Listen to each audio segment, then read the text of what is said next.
விகடன் நேயர்களுக்கு வணக்கம். அவள் விகடன் வழங்கும் கோவிட்-19 ஹோம் குவாரண்டைன் அண்ட் தடுப்பூசி உங்கள் கேள்விக்கு மருத்துவரின் பதில் என்கிற நிகழ்ச்சிக்கு உங்களை அன்புடன் வரவேற்கிறோம். சென்னை வடபழனி சிம்ஸ் மருத்துவமனையின் தொற்றுநோய் மற்றும் சமூக மருத்துவத்துறையின் தலைவர் டாக்டர் குகானந்தம் அவர்கள் இன்று நம்மோடு இணைந்திருக்கிறார். டாக்டர் குகானந்தம் ஒரு well known public health expert. More than 30 years இந்த ஃபீல்டில் இருக்கிறாங்க. தமிழ்நாட்டில் எந்த பப்ளிக் ஹெல்த் இஷ்யூஸ் இருந்தாலும் அந்த இடங்கள்ல நீங்க அவரை பார்க்க முடியும். ஸோ டாக்டர் தான் நம்ம கூட தமிழ்நாட்டை உங்க அனைவருக்கும் என்னுடைய மாலை வணக்கங்கள். உங்களுக்கு எல்லாரும் இந்த கொரோனா வைரஸ் பற்றி, அதனுடைய பிரச்சனைகள் பற்றி, அதனால ஏற்படுகின்ற விளைவுகளை பற்றி எல்லாம் நம்ம பேச போறோம். குறிப்பாக இப்போ ஒரு ஒரு நிமிஷம் நான் சொல்ல விஷயம் என்னன்னா, இந்த நோயினுடைய தாக்கம் கடந்த ஆண்டு ஆரம்பிச்சது. உலக அளவுல பெரிய பெரிய நோய்கள் பிளேக் மாதிரி, Spanish flu, small pox, dengue, இதெல்லாம் மக்கள் மத்தியில் பெரிய பாதிப்புகளை ஏற்படுத்தின பிறகு இந்த ஸ்பானிஷ் ஃப்ளூ தான் ரொம்ப மோசமா சென்னை பிரசிடென்சியில நியர்லி 20 லட்சம் மக்கள் இறந்துருக்கிறாங்க. அப்போ சென்னை பிரசிடென்சியில 1918ல. அதுக்கு அடுத்தபடியா பாத்தீங்கன்னா இப்பதான் இந்த கொரோனா வைரஸ்ல நிறைய மக்கள் இருந்துருக்கிறாங்க. அந்த காலத்துல நவீன மருத்துவம் கிடையாது, ஆன்டிபயோட்டிக்ஸ் கிடையாது, மக்கள் கஷ்டப்பட்டாங்க. ஆனா இன்னைக்கு எல்லாமே வளர்ந்து பட்டிருக்காங்க, நம்மளால இதை குறைக்க முடியுது.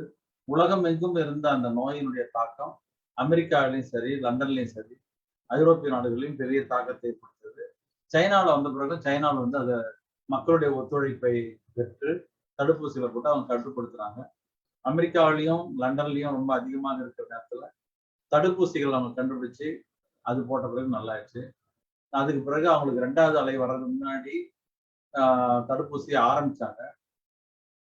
2வது அலைக்கு பிறகு தடுப்பூசியினுடைய அக்செப்டன்ஸ் ரேட் அமெரிக்காவில் நியர்லி 60% போச்சு, லண்டன்ல 70-75% போயிடுச்சு. இப்போ தடுப்பூசியால அந்த நோயினுடைய பாதிப்பு குறைஞ்சிருக்கு. ஏன்னா அவங்களுக்கு சமூக தொற்றை எதிர்க்கிற ஒரு ஹர்ட் இம்யூனிட்டின்னு ஒரு இம்யூனிட்டி வந்தாச்சு. அதனால அவங்களுக்கு பயப்பட போறது இல்லை. இனிமே அவங்களுக்கு 3rd 4th வேவ் வந்தா கூட அது பெரிய பாதிப்பை ஏற்படுத்தாது.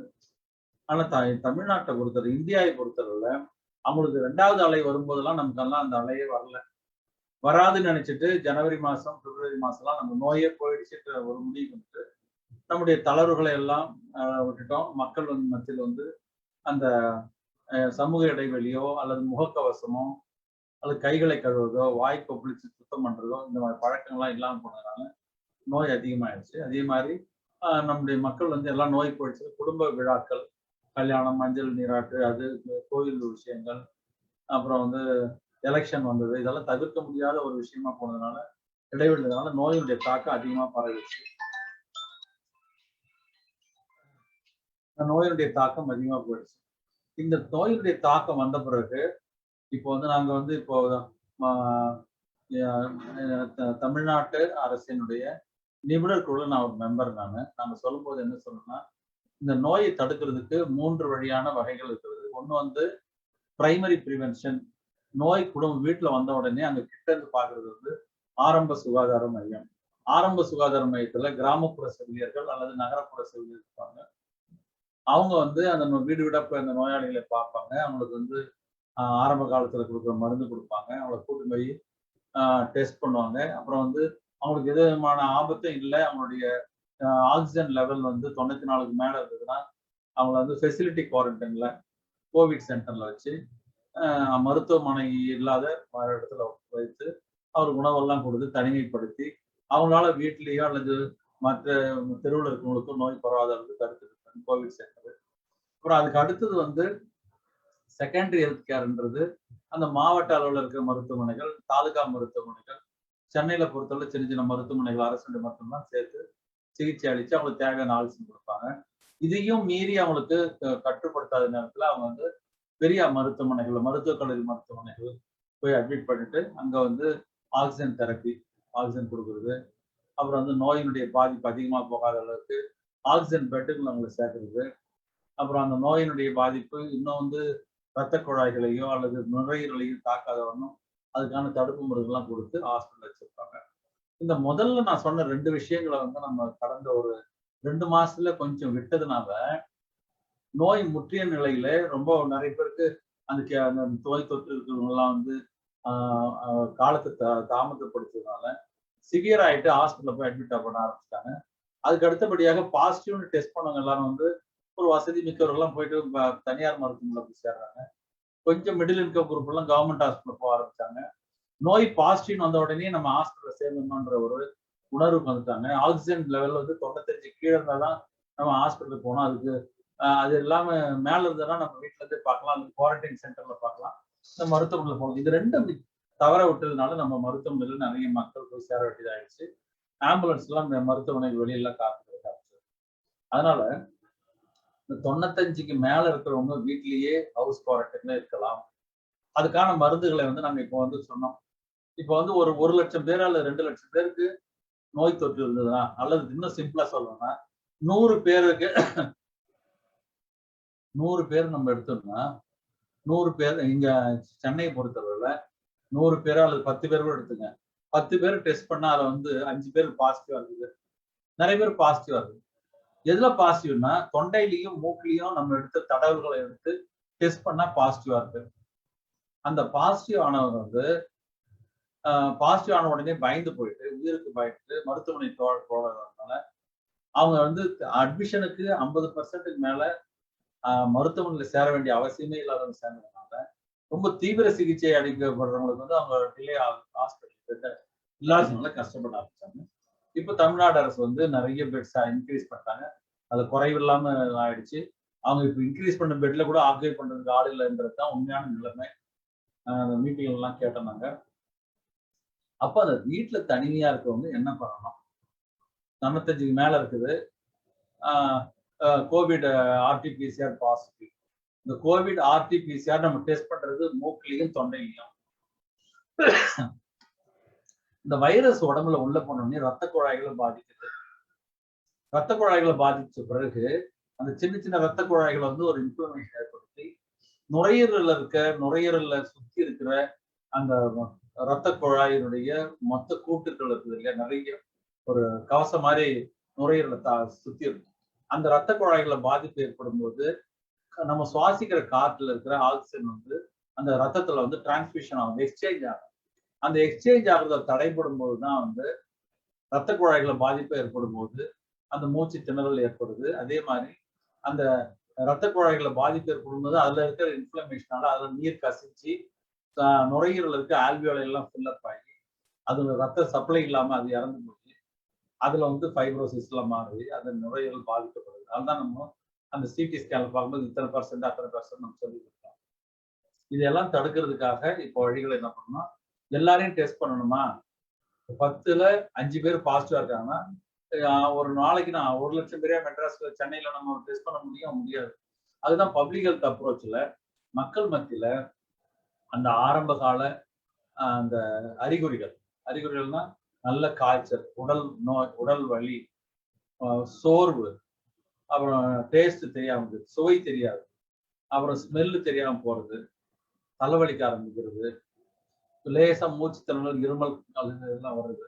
இது மாதிரி இருந்தாங்கன்னா அவங்க டெஸ்டே பண்ணாம இந்த காலகட்டத்துல அவங்கள வந்து கொரோனா இருக்குதுன்னு நம்ம கன்சிடர் பண்ணி வீட்டுல தனிமைப்படுத்தி அவங்களுக்கு ஆரம்ப கால சிகிச்சைகளை அளிக்கிறதுக்கு இப்ப தமிழ்நாடு அரசு ஒரு சர்க்குலர் கொடுத்துருக்காங்க, கைட்லைன்ஸ் கொடுத்துருக்காங்க. அதுக்கு பேர் வந்து சிண்ட்ரோமிக் மேனேஜ்மெண்ட்.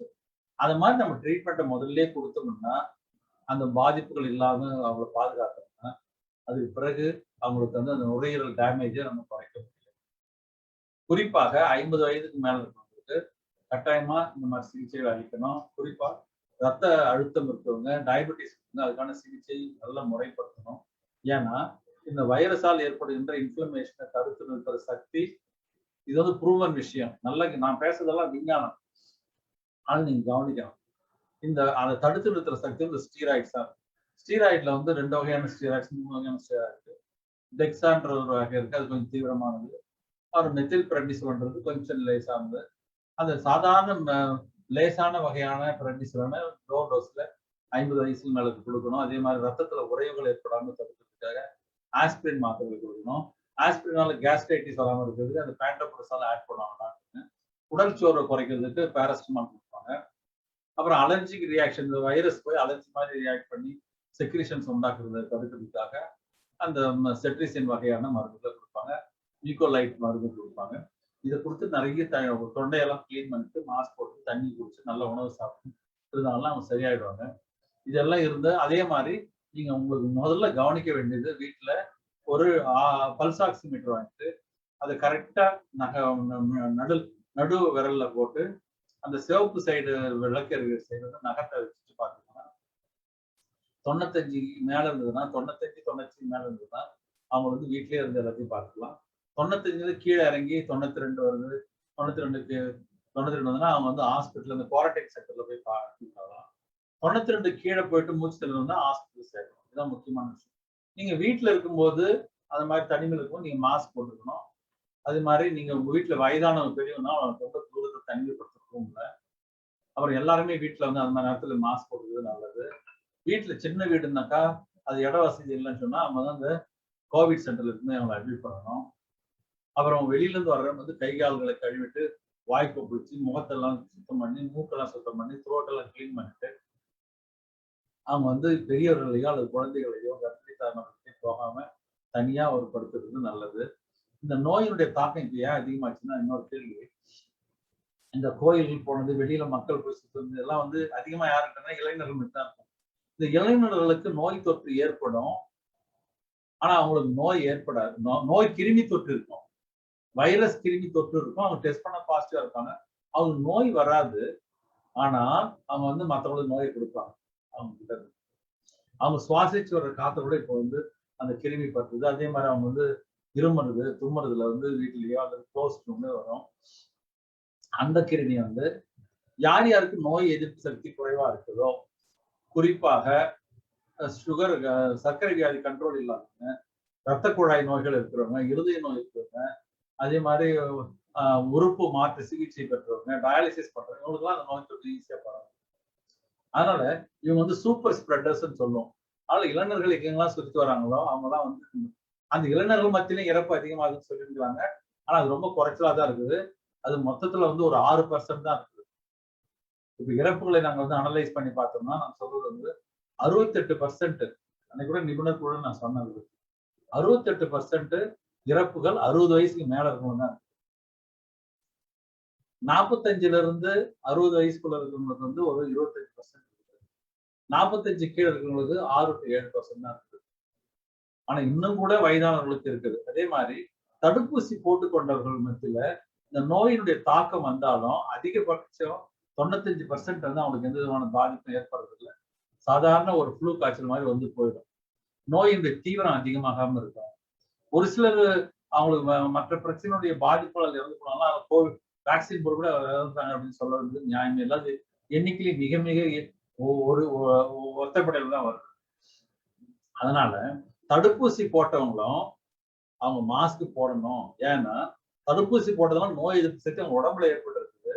ஆனா அவங்களுடைய தொடர்புள்ளவர்கள் மூலமா மாஸ்க் போடாத மூலமாக அல்லது சுற்றுப்புற சூழ்நிலையிலேயே அந்த கிருமியானது மூக்குலையும் தொண்டையிலையும் வந்துச்சுன்னா அந்த கிருமி அவங்க மற்றவங்களுக்கு கொடுப்பாங்க. அதனாலதான் மாஸ்க் போட்டுருக்கணும். அதே மாதிரி ஊசி போட்டவங்களுக்கு தடுப்பூசி போட்டு 2 ஊசி போட்டவங்களுக்கு அது பிறகு அந்த நோய் தொற்று பாசிட்டிவா வந்தா கூட அதனால வெறும் பெரிய பாதிப்பு ஏற்படாது. கவனமா இருக்கணும். ஆனா பாதிப்பு ஏற்படாது. எக்ஸப்ட் அவங்க மற்றவங்களுக்கு மறுபடியும் இன்ஃபெக்ஷன் கொடுக்கலாம். ஆனா அவங்களுக்கு அந்த நோயினுடைய தாக்கம் அதிகமாக இருக்க முடியாது. இதை வந்து நல்லா நீங்க புரிஞ்சுக்கணும். வீட்டுல இருக்கிறவங்க தனிமைப்படுத்தும் போது நீங்க தனிமையா இருக்கணும், மாஸ்க் போடணும், கை கால்களை கழுவணும், கைகளை அடிக்கடி கழுவணும், அப்புறம் வந்து வீட்டுல இருக்கவங்ககிட்ட தூரமா இருக்கணும், வாய் வந்து அடிக்கடி கழுவணும். இது வந்து வீட்டுல செய்ய வேண்டிய விஷயம். வேக்சினேஷனை பொறுத்தவரையில நான் சொன்னது அமெரிக்காவிலையும் லண்டன்லயும் ஆல்மோஸ்ட் அந்த வேக்சினால ஏற்படுற இந்த கோவிடால வர பாதிப்பை கண்ட்ரோல் பண்ணிட்டாங்க. நம்ம வந்து அதை கண்ட்ரோல் பண்ண தவறிட்டோம். ஏன்னா நிறைய பேர் வேக்சின் போடாம சமூக வலைத்தளங்கள்ல இது தப்பா இது ரைட்டா அதெல்லாம் பேசினே இருந்தாங்க. எல்லா வேக்சினும் வந்து ஒரு வகையான ப்ரொடெக்ஷன் கொடுக்குது. அது எவ்வளவு நாள் கொடுக்கும்ன்றதுதான் அடுத்த கேள்வி ஒழிய அது ப்ரொடெக்ஷன் கொடுக்குதுன்றது உண்மை. உலகம் முழுதும் போட்டாச்சு. அவங்க எல்லாம் பாதுகாத்து படுத்திருக்காங்க. சைனாவில் ஒரு 50-60% போட்டாச்சு. அவ்வளவு பெரிய நாடு. இந்தியாவோட பெரிய மக்கள் தொகை அதிகமுள்ள நாடு. லண்டன்ல வந்து 70% போட்டாங்க. அமெரிக்காவில் 50-55% போட்டாங்க. அவங்களுக்குலாம் அந்த ஹர்ட் இம்யூனிட்டி வந்துருச்சு. ஆனா நம்ம போடாம விட்டோம். போடுறது பதிலாக கோவேக்சின் போடலாமா கோவிஷீல்டு போடலாமா இதை பத்தி ஒரு ஆர்குமெண்ட்.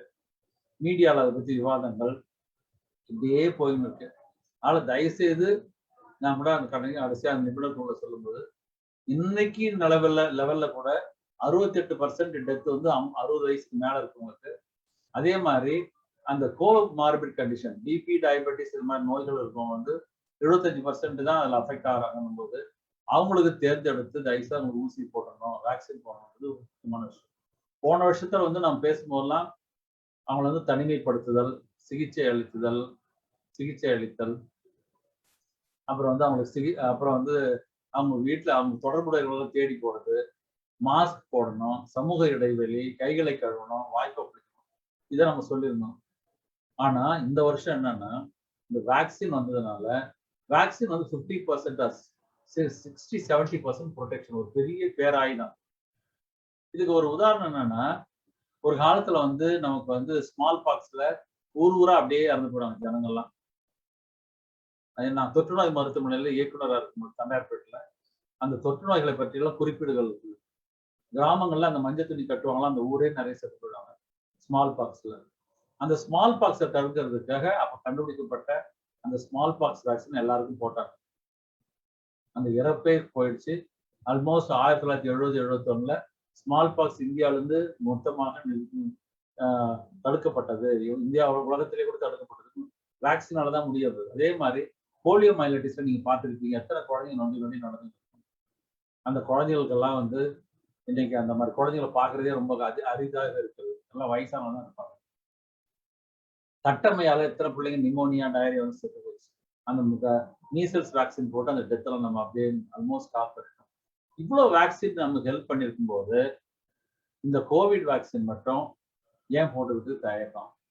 அதே மாதிரி உலகத்திலேயே ஒரு 9 மாசம் 1 வருஷத்துக்குள்ள தயாரிக்கப்பட்ட மிக கஷ்டப்பட்டு மக்களுடைய துயரத்தை குறைக்கிறதுக்காக, மக்களுடைய இறப்பை குறைக்கிறதுக்காக நம்முடைய மேலை நாடுகள்ல பெரிய ஆராய்ச்சி பண்ணி தடுப்பூசிகளை கண்டுபிடிச்சிருக்காங்க. அதே டெக்னாலஜி தான் நம்ம ஊர்லயும் ஃபாலோ பண்றாங்க. கோவேக்சின் மட்டும் அங்க முழுசா கொண்டு அது மூலமா அந்த வைரஸ் இது கண்டுபிடிக்கிறாங்க. இந்த வேக்சினை போட்டுக்கிறதுக்கு எந்த விதமான தடையும் கிடையாது. இந்த வேக்சினால வந்து சைடு எஃபெக்ட்ஸ் வரும்ன்றதெல்லாம் வந்து ஒரு சில 1-2 சில ஆராய்ச்சி கட்டுரைகள் மாதிரி எழுதுறாங்களே ஒழிய அதெல்லாம் ப்ரூவன் கிடையாது. நம்ம ஊர்ல மட்டும் இப்ப இந்தியாவில் வந்து 20 கோடி மக்களுக்கு போட்டாச்சு வேக்சின். ஆனால் 140 கோடியில 20 கோடி தான் நம்ம போட்டிருக்கோம். இன்னும் கூட போகணும். தமிழ்நாட்டில் கூட போட்டிருக்கோம். உலகம் முழுதும் போட்டாச்சு. இவங்க மத்தியில எந்த விதமான அவங்கெல்லாம் எவ்வளவு ஐரோப்பிய நாடுகள் எத்தனையோ ரெசிஸ்டன்ஸ் எல்லாம் பண்ணி அப்புறம் ஒத்துக்கினாங்க விஞ்ஞான பூர்வமா. அப்படிலாம் ஒத்துக்கின பிறகு இந்த ஊசி போறது நம்ம தடை செய்யக்கூடாது. நம்ம உயிர்களை காப்பாற்றுறதுக்கு நம்ம ஒரே வழி. அதே மாதிரி 95க்கு கீழே வர்றவங்க கட்டாயமா கோவிட் சென்டருக்கு போகணும். 92 கீழே வர்றவங்க மருத்துவமனையில் சேர்க்கணும். தேவையில்லாம போய் அட்மிட் ஆகிடுங்க ஹாஸ்பிட்டல்ல. இதுதான் நான் உங்களுக்கு சொல்ற ஒரு ஆலோசனையாக கருத முடியும். இதை தொடர்ந்து உங்களுக்கு வந்து கேள்விகள் இருந்தா நீங்க கேளுங்க. உங்க கேள்விகளுக்கு பதில் சொன்னா அதை பார்க்கும்போது நிறைய விஷயம் நம்ம சொல்லலாம். நன்றி. தேங்க்யூ. நிறைய விஷயங்கள் சொன்னீங்க டாக்டர். இப்போ நிறைய கொஸ்டின்ஸும் வந்திருக்கு, அதுக்கு போயிடலாமா டாக்டர்? சொல்லுங்கம்மா. டாக்டர், ஒருத்தருக்கு COVID-19 சொல்லி பாசிட்டிவ்னு நம்ம தெரிஞ்சதுக்கு அப்புறம் எத்தனை நாள் ஹோம் குவாரண்டைன்ல இருக்கணும் அப்படின்னு கேக்குறாங்க டாக்டர். அவர் வந்து ஹோம் குவாரண்டைன்ல 14 நாள் கட்டாயமா இருக்கணும்மா. 14 நாள் வீட்டுல தான் இருக்கணும். அந்த வைரஸினுடைய இது வந்து தாக்கம் வந்து அவர்கிட்ட இருந்து மற்றவங்க பரவுறது வந்து 14 to 21 நாள். அதிகபட்சம் ரொம்ப இன்னும் கூட முன்னெச்சரிக்கையா 21 நாள் வீட்டுல இருக்கலாம். டாக்டர், இப்ப ஹாஸ்பிட்டல்ல அட்மிட் ஆயிருக்கவங்க வந்து கியூர் ஆயிட்டாங்க அப்படின்னு சொல்லி ஹாஸ்பிட்டல்ல சொல்லி அனுப்பிச்சிருவாங்க. ஹோம் குவாரண்டைன்ல இருக்கவங்களுக்கு சைக்கலாஜிக்கலா வந்து அவங்க என்ன நினைக்கிறாங்க அப்படின்னா, நம்ம ஹோம் குவாரண்டைனுக்கு அப்புறம் மறுபடியும் ஒரு RT-PCR எடுக்கணுமோ அப்படிங்கிற டவுட்ஸ் நிறைய பேருக்கு இருக்கு. ஸோ RT-PCR வந்து ஹோம் குவாரண்டைனுக்கு அப்புறம் மறுபடியும் அந்த டெஸ்ட் ரிப்பீட் பண்ணணுமா டாக்டர்? இது ரொம்ப ரொம்ப ரொம்ப ரொம்ப மோசமான ஒரு விஷயம். அது இந்த நோயினுடைய தாக்கம் வந்து குறைஞ்ச பிறகு குறைஞ்சது எப்படி கண்டுபிடிக்கலாம்னா, நம்ம சிகிச்சை எல்லாம் அனுப்பிச்சாச்சு ஹாஸ்பிட்டல்ல. சிகிச்சை அளிச்சு ட்ரீட்மெண்ட் பண்ணி அவங்களுக்கு இருக்கிற அந்த நோயினுடைய அறிகுறிகள், உடல் சோர்வு, உடல் வலி, அப்புறம் வந்து சுவாச மாற்றம், டேஸ்ட், இதெல்லாம் எல்லாமே சரியாயிடுச்சு. அவர் மறுபடியும் எதுக்கு டெஸ்ட் பண்ணி இருக்கணும்? அதே மாதிரி நீங்க டெஸ்ட் பண்ணும்போது அந்த வைரஸினுடைய தாக்கத்தை தொண்டையிலிருந்து மூக்குல தான் எடுக்கிறீங்க. இந்த நோயினுடைய தாக்கத்தை வந்து நீங்க வெளியே வந்தாச்சு. அதனால இந்த டெஸ்ட் பண்ணாதான் உங்களை உள்ள விடுவேன்ற, அதாவது ரொம்ப வருத்தமான விஷயம் என்னன்னா, கொஞ்சம் கூட மனித நேயமே இல்லை. நம்ம தான் ரொம்ப தமிழர்கள் வந்து மனித நேயம் அதை பத்தி எல்லாம் நிறைய பேசுற மாதிரி கவிதையை படிக்கிறோம், அதை படிக்கிறத படிக்கிறோம். ஆனா நோயுற்றவர்கள் வந்து ஒரு அபார்ட்மெண்ட்ல வந்தா சேர்க்காம தடை செஞ்சவங்களை வந்து நான் நேரடியா பார்க்கிறேன். இது எவ்வளவு ஒரு ஒரு மோசமான ஒரு நிலை. சிகிச்சை பெற்று வந்துட்டாங்க, அவங்களுக்கு வந்து நோய் கிருமி இல்லை, நீ டெஸ்ட் பண்ணி அதை காட்டினாதான் நான் ஒத்துக்கணும்னா என்ன அர்த்தம்? ஒரு சில இடங்கள்ல வந்து இவங்க எல்லாம் நோயாப்பட்டவங்க டெரஸ்ல போய் வாக்கிங் போறாங்க, நல்ல அது கூட அலோவ் பண்ணலன்னு சொன்னாங்க. இதெல்லாம் தப்பு. டெஸ்ட் பண்ண வேண்டிய அவசியம் இல்லை. நீங்க வந்து டெஸ்ட் பண்றது அதே மாதிரி இந்த டெஸ்ட் இப்படி நிறைய பண்றதுனால பாருங்க, நிறைய டெஸ்ட் பண்றதுனால அந்த நம்ம எண்ணிக்கையே இன்க்ரீஸ் ஆகுது. அவர் தேவையில்லாம பயமா அதிகமாகுது. அந்த நோய் வந்து இப்போ கியூரேட்டிவ். ஈவன் படிச்சவங்க கூட ஒரு சில டாக்டர்ஸ் கூட கேக்குறாங்க, டாக்டர் ஃப்ரெண்ட்ஸ் எல்லாம் சிகிச்சை பண்ணி ட்ரீட் பண்ணிட்டு நல்லா ஆயிடுச்சு, வெளியே வந்துட்டாங்க, ஆக்சிஜன் லெவல் 95 மேல இருக்குது, மறுபடியும் டெஸ்ட் எதுக்கு டெஸ்ட் பண்ண போற அப்படின்னு கேட்கறாங்க. அதே மாதிரி இன்னைக்கு கூட காலையில ஒரு சிலர் கேட்டாங்க, ஒரு சில அதிகாரிகள், இந்த எனக்கு வந்து 95 99 இருக்கு, 98 இருக்கு டாக்டர், பாசிட்டிவ் வந்துருச்சு, தடுப்பூசியும் போட்டேன், ஒரு சிடி ஸ்கேன் எடுத்துடலாமா? சிடி ஸ்கேன் ஏன் ஏன் எடுக்க போனோம்? உங்களுக்கு தான் 98 இருக்குது. உங்களுக்கு வந்து சிடி ஸ்கேன் எப்போ வந்து டிஃபரன்ஸ் தெரியும்னா 92க்கு கீழே வந்து மூச்சு திணறல் வந்த பிறகுதான் சிடி ஸ்கேன்ல மாற்றங்கள் வரும். அதான் 95. அதுக்கு முன்னாடி உங்களுக்கு வந்து டயபெட்டிஸ் இருக்கா, ஹைப்பர் டென்ஷன் இருக்கா, அது மாதிரி எதனா இருந்தது, பயப்படுறீங்களா? அப்போ நம்ம எடுத்துடலாம். அது கூட எப்போ எஸ்பிஓடி லெவல் குறைஞ்சாதான். ஒரு சிடி ஸ்கேன் எடுக்கும்போது 500 எக்ஸ்ரே எடுக்கிறதுக்கு ஈக்குவல். அந்த சிடி ஸ்கேன் ரேடியேஷன் வந்து புற்றுநோய் உண்டாக்குற ஒரு மோசமான விஷயம். இதை நாங்கள் மருத்துவர்களும் சொல்றோம், மருத்துவமனைகளும் சொல்றோம், நீங்களும் புரிஞ்சுங்க. ஒரு ஒரு கிரிட்டிக்கலான ஸ்டேஜ்ல ஒரு சிடி ஸ்கேன் எடுத்து பார்க்கலாம். தேவையில்லாம சிடி ஸ்கேன் இருக்கும். ஒரு சில மருத்துவமனைல ஒரே ஆளுக்கு வந்து 5-6 தடவை எடுப்பாங்க. அதெல்லாம் வந்து தேவையில்லாத விஷயம். அதுதான் இப்போ கைட்லைன்ஸ் எல்லாம் அரசாங்கத்துல கொண்டு வராங்க. இப்போ கைட்லைன்ஸ் எல்லாம் கொடுத்துட்டாங்க, ஒரு ஹேண்ட் புக் கூட போட போறாங்க. அதனால இதெல்லாம் டெஸ்ட் பண்ண வேண்டிய அவசியம் இல்லை. அடுத்ததுமா, ஓகே டாக்டர், ஹோம் குவாரண்டைன்ல இருக்கிறவங்க என்னென்ன உபகரணங்கள்லாம் வாங்கி வச்சிருக்கணும் டாக்டர்? நீங்க பல்ஸ் ஆக்சிமீட்டர் அப்பதே சொன்னீங்க. ஸோ அத மாதிரி வேற எதுவும் வாங்கி வைக்கணுமா டாக்டர்? பல்ஸ் ஆக்சிமீட்டர் போதுமா? இப்போ வந்து பல்ஸ் ஆக்சிமீட்டர் வந்து எல்லா இடத்துலயும் இருக்குது. அதே மாதிரி முகக்கவசம் வாங்கி வைக்கணும், சரியான முகக்கவசம். அப்புறம் ஹேண்ட் வாஷிங் வைக்கணும். அப்புறம் சுடு தண்ணி குடிச்சுனே இருக்கணும், அடிக்கடி தண்ணி குடிச்சுனே இருக்கணும். மற்றபடி ஒண்ணும் இல்லை. அதே மாதிரி வைட்டமின் சத்து மாத்திரைகள், ஒரு சில மாத்திரைகள் வந்து வைட்டமின் சத்து மாத்திரைகளை சாப்பிடலாம், மல்டி விட்டமின் மாத்திரைகளை சாப்பிடலாம், விட்டமின் சி மாத்திரைகளை சாப்பிடலாம். அப்புறம் வந்து தொண்டையிலையோ இதுலயும் சுவாசத்துல வந்து நீர் கசிவு எல்லாம் அந்த அந்த அலர்ஜி மேனிஃபெஸ்டேஷன் வந்தா அதெல்லாம் சுத்தம் பண்றதுக்கு மீகோலைட் போன்ற மாத்திரைகளை சாப்பிடலாம். ஒரு ஆன்டி அலர்ஜென்ட்டை சாப்பிடலாம். உடல் வலிக்காக ஒரு பேராசிட்டமால் சாப்பிடலாம். தேவையில்லாத அந்த ஆன்டிபயோட்டிக் போடுறது இதெல்லாம் கூட தப்பு. அதே மாதிரி ரெம்டெசிவிர் பத்தி அடிக்கடி சொல்லுவாங்க. ரெம்டெசிவிர் இன்ஜெக்ஷன் வந்து நேரடியா இது வந்து மக்களுக்கு பயனளிச்சதுன்றதுலாம் ஒண்ணும் இல்லை. ஒரு டெம்பரரியா அந்த வைரஸினுடைய மல்டிபிளிகேஷன் கொஞ்சம் குறைக்கும். அது கூட நோய் வந்து ஒரு 10 நாளுக்குள்ள போடணும். குறிப்பா 8-7 நாளுக்குள்ள கூட போட்டா போறோம். இந்த சிம்டம்ஸ் எல்லாம் ஆரம்பிச்ச பிறகு. அதுக்கு பிறகு எல்லாம் போடுறதெல்லாம் ஒரு கன்வென்ஷன். நிறைய விஷயத்துல வந்து நம்முடைய மக்கள் வந்து ஒரு எமோஷனலா ஸ்விங் ஆவாங்க. ட்ரெண்ட் வந்து அப்படியே அங்கிருந்து இங்கிருந்து அங்க ஒரு விஞ்ஞானபூர்வமா இல்லாம அப்படிலாம் பண்ணக்கூடாது.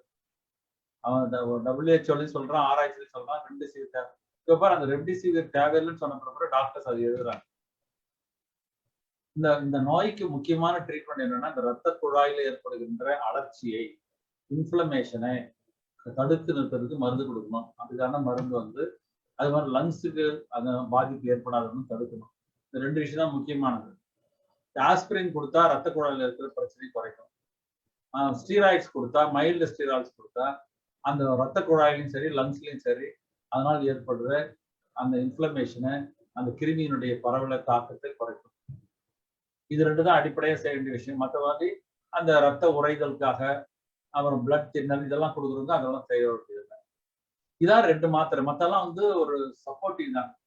இப்ப பாருங்க, இன்னும் கொஞ்ச நாள்ல 1 வருஷம் கழிச்ச பிறகு இந்த நோய் கிருமி போயிடும். எப்படி ஸ்வைன் ஃப்ளூ 2009 வந்த பிறகு இப்போ கூட ஸ்வைன் ஃப்ளூ நம்ம பாக்குற மாதிரி 1 வருஷம் கழிச்சு இந்த நோய் வரும்.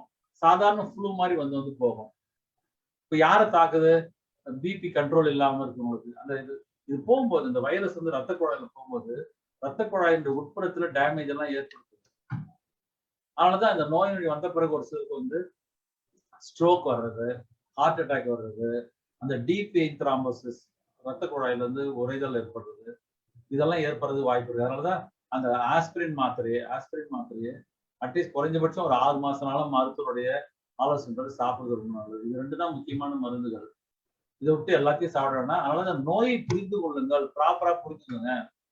இப்பெல்லாம் நிறைய நீங்க படிக்கிறீங்க. எல்லாரும் சொல்றதையும் கேட்டு கேட்டு பண்ணாதீங்க. இந்த கிருமி எப்படி போகுது, இந்த வைரஸ் எப்படி உள்ள போகுது, அது என்ன மாற்றத்தை ஏற்படுத்துது, எங்கெங்கெல்லாம் டேமேஜ் கொடுக்குது, அதை எப்படி தடுத்து நிறுத்தணுன்றத ஒரு அறிவுபூர்வமா புரிஞ்சுக்கொண்டு இதை செஞ்சீங்கன்னாக்கா இந்த நோயினுடைய தாக்குதல் வரணும். அடுத்த கேள்விமா. டாக்டர் பாலசுப்ரமணியம்னு ஒருத்தர் கேட்டிருக்காரு. அவங்க வீட்ல வந்து 28 நாள் ஆன குழந்தை இப்பதான் பிறந்திருக்கான். ஒரு ஃபீடிங் மதர் இருக்காங்க. நான் மட்டும் தான் இப்ப வெளியில போறேன் அபிஷியல் டியூட்டிக்காக. சோ நாங்க என்ன ப்ரிகாஷன்ஸ் எடுத்துக்கணும் வீட்ல இருக்கிறவங்க அப்படின்னு கேட்டிருக்காங்க. முதல் விஷயம் அம்மா வந்து குழந்தைக்கு தாய்ப்பால் கொடுக்கணும். ஏன்னா அந்த குழந்தைக்கு தாய்ப்பால் தான் இந்த வைரஸ்ல கூட ஒரு மீட்சியை கொடுக்க முடியும். குழந்தைகளுக்கு வந்து இந்த நோயினுடைய தொற்று அதிகமா இருக்க முடியாது. ஏன்னா அதுங்களுக்கு வந்து நோய் எதிர்ப்பு சக்தி பெருசா கிடையாது. அதனால அது வந்து நோய் எதிர்ப்பு பெருசா அந்த வைரஸ் போய் ரியாக்ட் பண்ணி அதனுடைய போலியான மாற்றங்கள்லாம் ஏற்படுத்த முடியாது. தாய்ப்பால் வந்து அதுக்கு நல்ல எதிர்ப்பு சக்தியை கொடுக்கும்.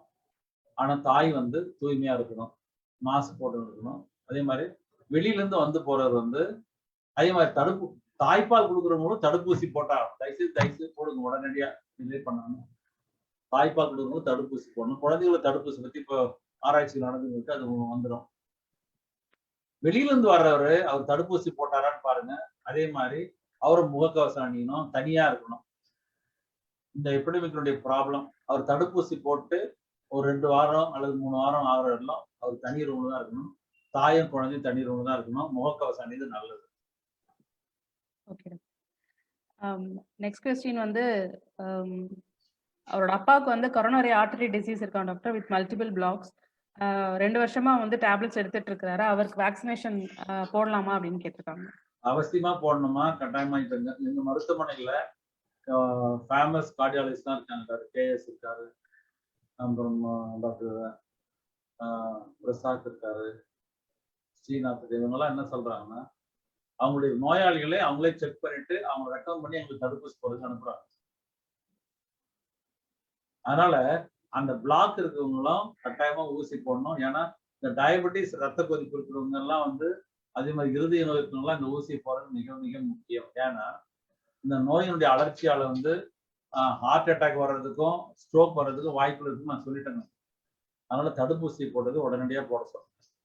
அடுத்ததுமா டாக்டர், இது நிறைய பேருக்கு உள்ள டவுட் தான். அதான் அவங்க கேட்டிருக்காங்க. அதாவது அவங்களோட ரிலேட்டிவ் வந்து செகண்ட் டோஸ் வேக்சின் எடுத்த 3ஆவது நாள் வந்து இன்ஃபெக்ட் ஆகி ஹாஸ்பிட்டல் அட்மிட் ஆயிட்டாங்க. அதுக்கு என்ன ரீசன் அப்படின்னு கேட்டிருக்காங்க. நிறைய பேருக்கு இந்த டவுட்ஸ் இருக்கு. வேக்சின் போட்ட 2ஆவது நாளே இன்ஃபெக்ஷன் ஆயிடுச்சு அப்படின்னு சொல்லிட்டு அதை பத்தி கொஞ்சம் கிளியர் பண்ணுங்க டாக்டர். அது இது நிறைய பேர் கேட்டாங்கம்மா. இதை நல்லா கவனிங்க. இன்னைக்கு முதல் தடுப்பூசி போட்டோம், 2ஆவது தடுப்பூசி போட்டோம், அல்லது ஒரு தடுப்பூசி 2ஆவது தடுப்பூசி போட்டு 2 நாள் கழிச்சு அவங்களுக்கு பாசிட்டிவிட்டி வருதுன்னு வச்சுக்கோங்களேன். இந்த வேக்சின் போட்டு கரெக்டா 14 to 21 நாள் கழிச்சு போட்டா அதனுடைய ஆக்ஷன் ஆன்டிபாடிஸே ஃபார்ம் ஆகுது. வேக்சின் போறதுக்கு முன்னாடியே அந்த நோய் கிருமி வந்துருக்கலாம்.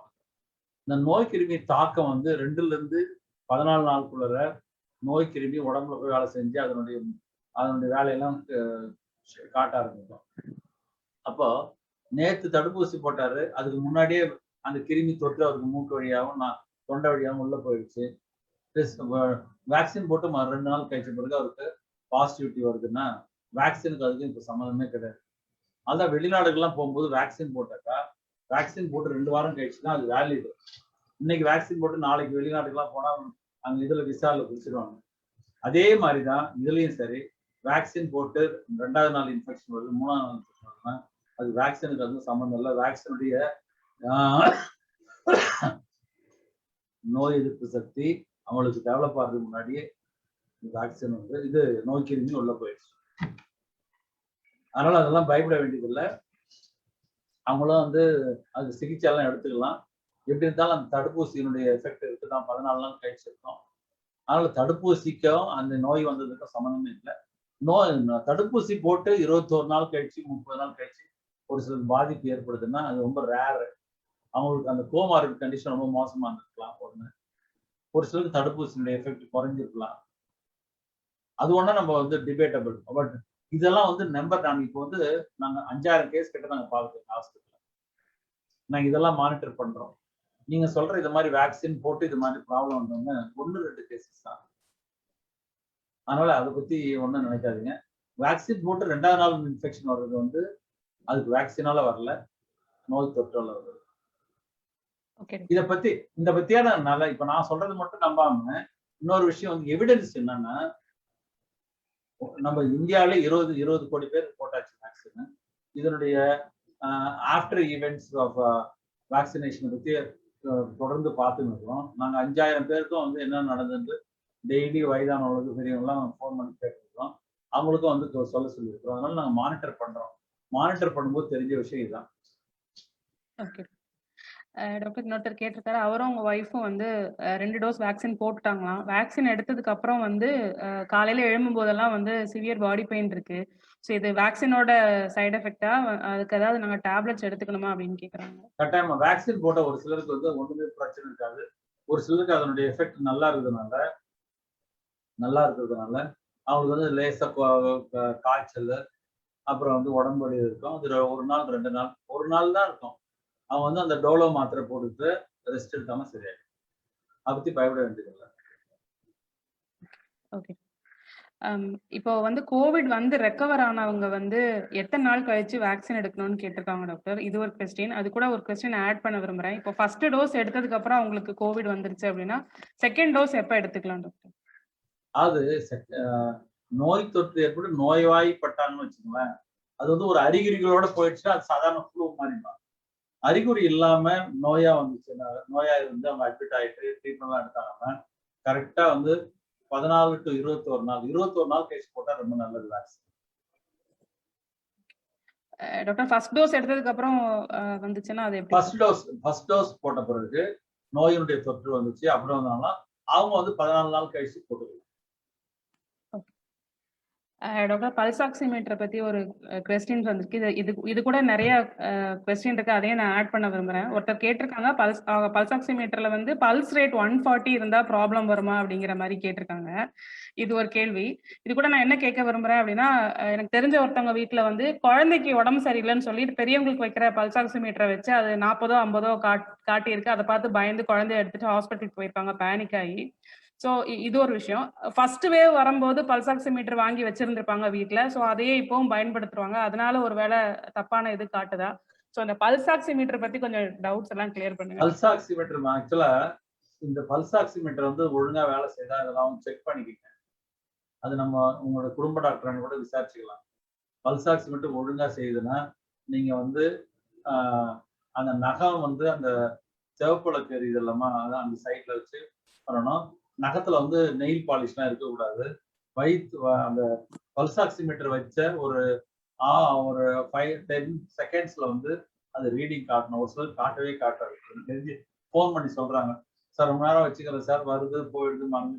அதெல்லாம் ஃபால்ட்டி பல்ஸ் ஆக்சிமீட்டர் அதெல்லாம் தூக்கி போடுது. நல்லதா வாங்கி யூஸ் பண்ணுங்க. பேட்டரி கரெக்டா பார்த்துங்க. இது வச்ச உடனே ஒரு 10 செகண்ட்ஸ்ல வந்து ரீடிங் காட்டும்.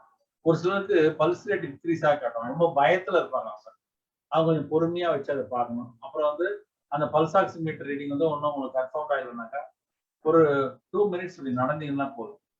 வீட்லயே கொஞ்சம் பொறுக்கிற எடுத்து கேர்ஃபுல்லா நடக்கணும். சிலருக்கு வந்து ரொம்ப மூச்சு திணறல் இருந்தாக்கா அவங்க மயக்கம் போடுவாங்க. அவங்க கேர்ஃபுல்லா ஒரு 2-3 நிமிஷம் நடந்துட்டு மறுபடியும் பார்த்தீங்கன்னா அது வந்து உங்களுக்கு ரிப்போர்ட் தெரியும். அது ரொம்ப கரெக்டா இருக்கும். அதுதான் நான் பல்ஸ் ஆக்சிமீட்டர்ல பல்ஸ் ரேட் அதிகமாச்சுன்னா அது உங்க பதட்டத்தால் ஏற்படுகிற விஷயம். 2-3 தடவை பாக்குறீங்க, ஒரு 10 நிமிஷம் இல்ல 15 நிமிஷம் கழிச்சுட்டு மறுபடியும் வச்சு பாருங்க. பல்ஸ் ரேட் வந்து 120, 150 எல்லாம் போச்சுன்னு வச்சுக்கோங்களேன். அந்த பதட்டத்துல இருந்து நீங்க குறைஞ்சிரும். அதுக்கு பிறகு தான் உங்களோட டாக்டர் ஃபோன் பண்ணி கேளுங்க, இந்த மாதிரி பல்ஸ் இன்க்ரீஸ் ஆகுது சார். அதோட டாக்கிப்டியானதெல்லாம் வந்துடும். டாக்கி கார்டியான்னு சொல்லுவாங்க. அதெல்லாம் வர்றது வந்து ரொம்ப ரொம்ப கம்மி. பட் எனக்கு தெரிஞ்சு நிறைய பேர் வந்து அந்த பதட்டத்திலேயே அந்த பல்ஸ் ரேட் வந்து இன்க்ரீஸ் ஆயிருக்குது. பட் ஆக்சிஜன் லெவல் மட்டும் கரெக்டா 95க்கு மேல இருக்கணும். 95 to 92 இருந்தாங்கன்னா அவங்க வந்து கட்டாயமா அந்த கோவிட் சென்டருக்கு போகணும். 92 கீழே இருக்குன்னா மருத்துவமனைக்கு சேரும். அதனால பல்ஸ் ஆக்சிமீட்டரை கொஞ்சம் பத்திரமா வாங்குங்க, நல்லதா வாங்குங்க, பேட்டரி கரெக்டா போடுங்க. டாக்டர் குழந்தைங்களுக்கு அதே இதை வச்சு டெஸ்ட் பண்ணலாமா டாக்டர்? குழந்தைகளுக்கு அதை வச்சு டெஸ்ட் பண்ணக்கூடாதுமா. குழந்தைகளுக்கு வந்து இந்த பிரச்சனை வராது, அவங்க டெஸ்ட் பண்ண வேண்டிய அவசியம் இல்லை. நீங்க பயந்துட்டு குழந்தைகளா டெஸ்ட் பண்ண அதுங்களுக்கு தனியா அளவுகோலே அதிகமா வித்தியாசமா இருக்கு. அதனால வந்து குழந்தைகளுக்கு இது இந்த பல்ஸ் ஆக்சிமீட்டர் டெஸ்ட் பண்ணதெல்லாம் நியாயம் இல்லை. ஓகே டாக்டர், இது பல பேர் கேட்டிருக்காங்க, நான் பல தடவை சொல்லியிருக்கோம். எந்த வேக்சின் பெஸ்ட் அப்படிங்கிற கேள்வி எப்பவும் தொடர்ந்து எழுந்துகிட்டே இருக்கு. இதுக்கு என்ன சொல்றீங்க டாக்டர்? ஆகுமா, இந்த கேள்வி வந்து ரொம்ப ஏதோ அவங்க கேட்கறாங்க பாவம், கொஞ்சம் விஷயத்த நிறைய தெரியணும். அது ஒரு வேக்சின் வந்து நம்முடைய பழைய காலத்துல இருந்து vaccine small box, measles, mumps, rubella, அப்புறம் வந்து போலியோ, இதெல்லாம் நம்ம வேக்சின் தயார் பண்றது வேக்சின் இனிஷியேட்டிவ். இந்த ஒரு ஆராய்ச்சி மையமா கைட்லைன்ஸ் கொடுக்குது WHO. வேக்சின் இனிஷியேட்டிவ் ஒரு வைரஸை முழுமையாக கொன்னு அதை கில்டு வைரஸ் வந்து வைத்து அதை தயார் பண்ற வேக்சின் வந்து கில்டு வேக்சின். நம்ம கோவேக்சின் வந்து கில்டு வேக்சின். ஆனா கோவிஷீல்டுன்றது வந்து ஒரு லேபரட்டரிக்கு அடினோ வைரஸ்ல அந்த கொரோனா வைரஸினுடைய ஜீன்ஸை இன்சர்ட் பண்ணி அதுல இருக்கிற மாற்றத்தை வச்சுட்டு அந்த ஸ்பைக் புரோட்டீன்ல வந்து மாற்றங்களை ஏற்படுத்தி அது மூலமா நோய் எதிர்ப்பு சக்தியை கொண்டாடுறதுக்கு அதை வந்து மாடிஃபை பண்ணி ப்ரொடெக்ட் பண்ணி டெக்னிக்கலி மாடிஃபை பண்ணி கொண்டாடுறது அந்த வேக்சின். இந்த 2 வேக்சினுமே ரொம்ப நல்ல வேக்சின் தான். அப்புறம் இன்னொரு வேக்சின் வந்து அமெரிக்காலாம் யூஸ் பண்றது mRNA வேக்சின் ஒன்று, இந்த ஃபைசர்லாம் யூஸ் பண்றது. இந்த 3 வகையான வேக்சின் இருக்கு. இந்த 3 வகையான வேக்சினுமே வந்து ஒன்று வந்து டெக்னிக்கலி மாடிஃபைட், இன்னொன்று வந்து வைரஸை கொண்டது பண்றது. ஆனா 2மே பிரயோஜனம், ரொம்ப நல்ல வேக்சின். 2மே சைடு எஃபெக்ட்ஸை உண்டாக்காது, பாதுகாக்கப்பட்ட வேக்சின். அது வந்து எது வசதி எது வசதி இல்லைன்றது இதெல்லாம் கேள்வி கிடையாது. இதுல வந்து அந்த மருந்து நிறுவனங்கள் வந்து அவங்களுடைய இதை வந்து வியாபார நோக்கோட ஒரு சில கதைகளை வந்து ஒரு ஆராய்ச்சியாளர் வச்சு அடிக்கடி எழுதுவாங்க. இது சரியில்லை. அவங்க ஒரு நாள் வந்து ஜனங்க மத்தியில ஒரு மாற்றத்தை ஏற்படுத்தினா கூட எத்தனையோ மில்லியன்ல அவங்க சம்பாதிக்கிறாங்க. அதனால கோவேக்சினும் கோவிஷீல்டு ரெண்டும் யூஸ்ஃபுல்லான வேக்சின். 2மே 87% கொடுக்குது. அதே மாதிரி 12 வாரங்கள் அல்லது 21 வாரங்கள் கழிச்ச பிறகு அதனுடைய விளைவு வந்து 91% வரும். அதனால இந்த வேக்சின் வசதி இது வசதி இல்லைன்றதெல்லாம் நம்ம பேசுறதுல நியாயமே கிடையாது.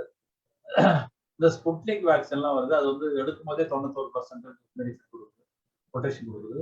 ஆனா நம்ம வேக்சின் வந்து இனிஷியலா வந்து 85-87% ஆயிட்டு மேல வருது. ஆனா எல்லா வேக்சினுமே 9 மாசம் அல்லது 10 மாசம் தான் ப்ரொடெக்ஷன் கொடுக்க போகுது. ஏன்னா நீங்க எல்லாருக்கும் தெரியும், இந்த இதுக்கு வந்து இன்ஃப்ளூயன்சா வேக்சின் குழந்தைகளுக்கு போடுவாங்க. ஸ்வைன் ஃப்ளூ வேக்சினும் இப்போ நம்ம வந்து வயதானவர்களும் போட ஆரம்பிச்சோம் 2009 இருந்து. அது வருஷம் நம்ம போடணும். அது ஏன்னா அது ஃப்ளூ வைரஸ் மாதிரி. அமெரிக்கா போன்ற நாடுகள்ல வந்து இந்த ஃப்ளூ வைரஸை வருஷம் போடுங்க, ஏன்னா அங்க ஃப்ளூ ரொம்ப அதிகம் குளிர் நாடுகள்ல. இப்போ அதே மாதிரி நம்ம இந்தியாவிலையும் சரி ஸ்வைன் ஃப்ளூ அந்த பிறகு வருஷம் போட்டோம். இதுவும் ஃப்ளூ டைப் ஆஃப் வைரஸ் தான். இதுவும் நம்ம போடுறது வந்து ஒரு வருஷம் நம்ம போடதான் செய்யப்போம். இந்த வைரஸ் இந்த மாதிரியான மோசமான காலகட்டத்துல உங்களுக்கு ஒரு 6 அல்லது 9 மாசம் ப்ரொடெக்ஷன் கொடுத்தாவே நம்ம உயிரை காப்பாற்றிக்க முடியும். அது பிறகு இந்த வைரஸ் இந்த வேக்சின் வந்து டெக்னிக்கலா மாடிஃபை பண்ணி கூட நமக்கு இன்னும் கூட பவர்ஃபுல் ஆக்குவாங்க.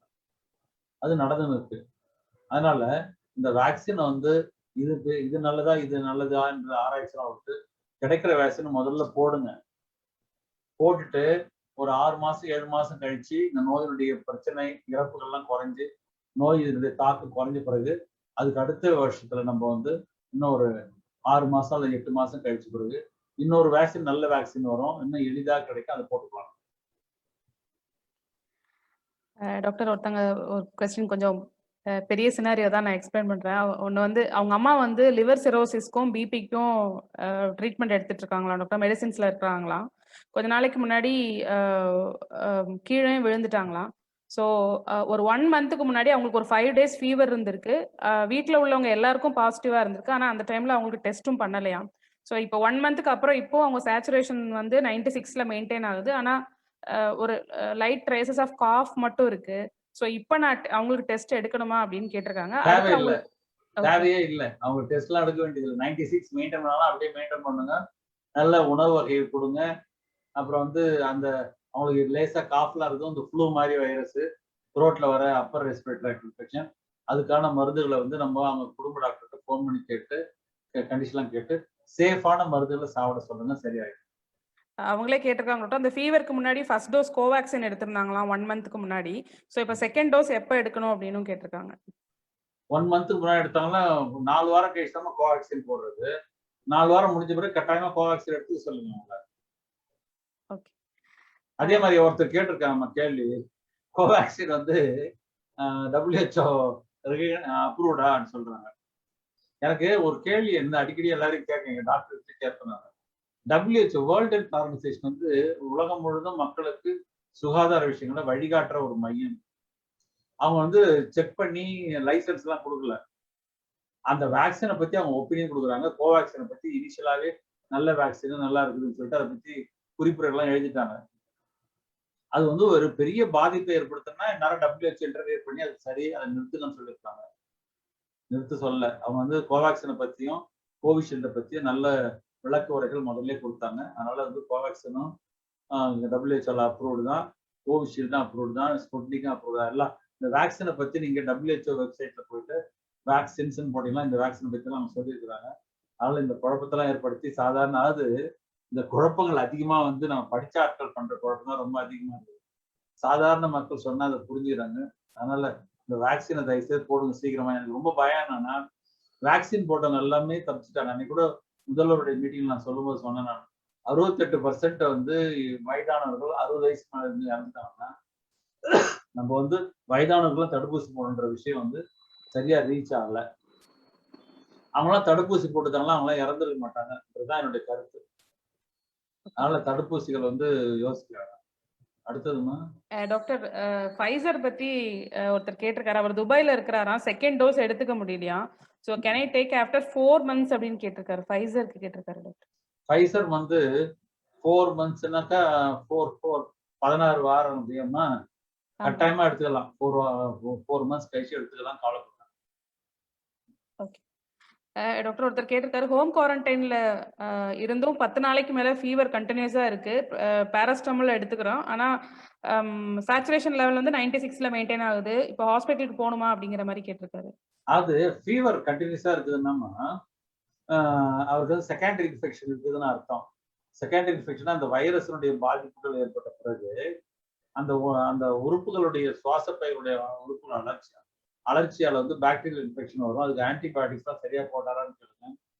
அந்த ஆன்டிபயோட்டிக்ஸும் ஆன்டி மியூகோலைட்டிக் ட்ரக்ஸும் ஆன்டிஹிஸ்டமின்ஸ் எல்லாம் சாப்பிட்டு அதெல்லாம் குறைஞ்சிருதுன்னா, டெம்பரேச்சர் குறைஞ்சதுன்னா பாருங்க.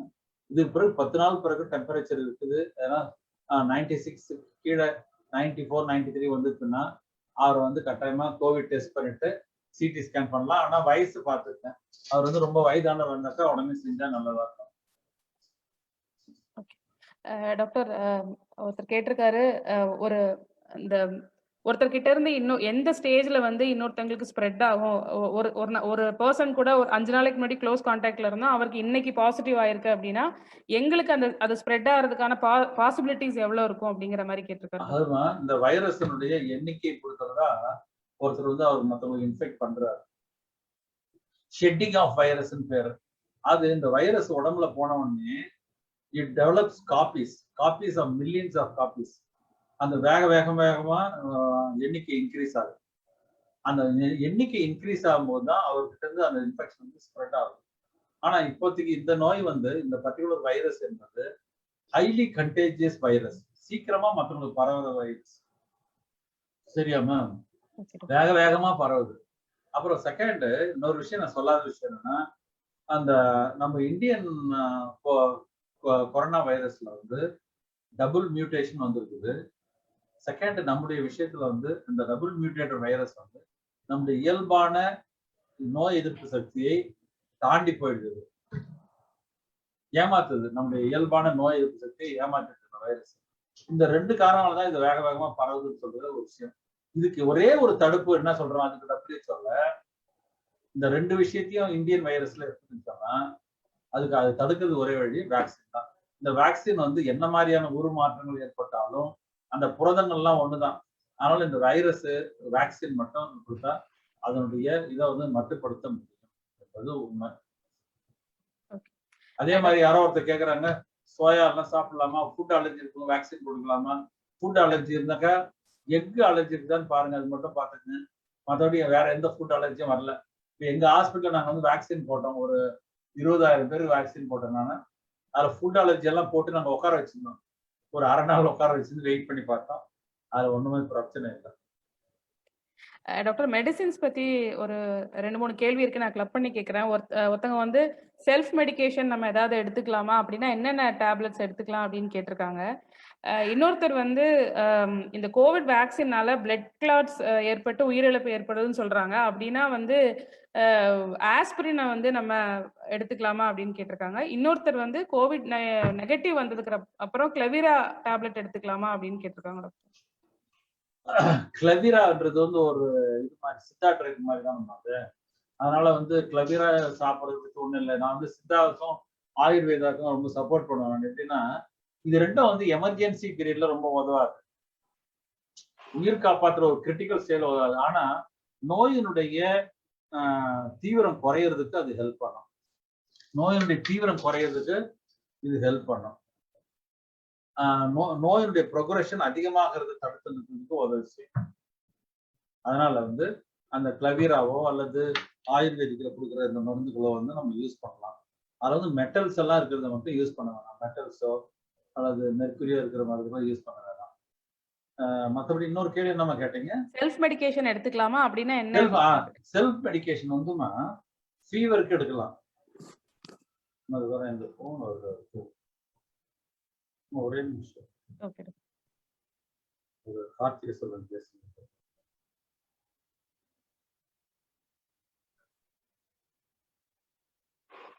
அவர்கிட்ட பேச அந்த கிருத்திகா பத்தி பேஷண்ட பத்தி சொல்லுங்க.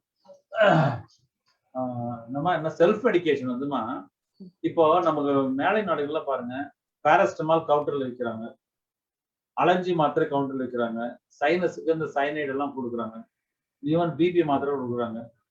இப்போ இப்போ ஜனங்க மத்தியில பல லட்சக்கணக்கான மக்கள் பாதிக்கப்படும் போது ஒரு சில மருந்துகளை வந்து நம்ம அவங்களாவே எடுக்கலாம். அவங்க வந்து அவங்களுடைய ஃபேமிலி டாக்டர்கிட்ட ஒரு செக் பண்ணிக்கலாம், டைம் வேஸ்ட் பண்ணாம. ஏன்னா நிறைய டாக்டருங்க இப்போ ஓபி எல்லாம் உட்காரது இல்லை, எல்லாரும் டெலிமெடிசன் தான் கொடுக்குறாங்க. பாராசிட்டமால் போறதை பத்தி ஒன்றும் இல்லை. அப்புறம் வந்து அதுக்கு அடுத்தது வந்து அந்த செட்ரிசின் மாத்திரைகள் அந்த அலர்ஜிக்கு சாப்பிட்றதுக்கு ஒன்றும் பிரச்சனை கிடையாது. அப்புறம் அந்த அந்த சளிகளை எல்லாம் இலக்கி வெளியில கொண்டாடுறது, சளியோ அல்லது மியூக்கோ செக்ரேஷனோ கொண்டாடுறது, மியூக்கோல அதை சாப்பிட்றத பத்தி ஒன்றும் தப்பு இல்லை. விட்டமின் மாத்திரைகளை சாப்பிட்றது ஒன்றும் தப்பு இல்லை. மல்டி விட்டமின் மாத்திரைகள், விட்டமின் சி சாப்பிட்றதுக்கு ஒன்றும் இல்லை. அதே மாதிரி 50 வயதுக்கு மேலானவங்க டாக்டருடைய பிரிஸ்கிரிப்ஷன் முதல்ல கேட்டாங்கன்னா அவங்க வந்து அந்த ஆஸ்பிரின் மாத்திரை 75 மில்லிகிராம் 50 வயசுக்கு மேல இருக்கும், டெய்லி நைட்ல சாப்பிட்டவர்கள் போடணும்.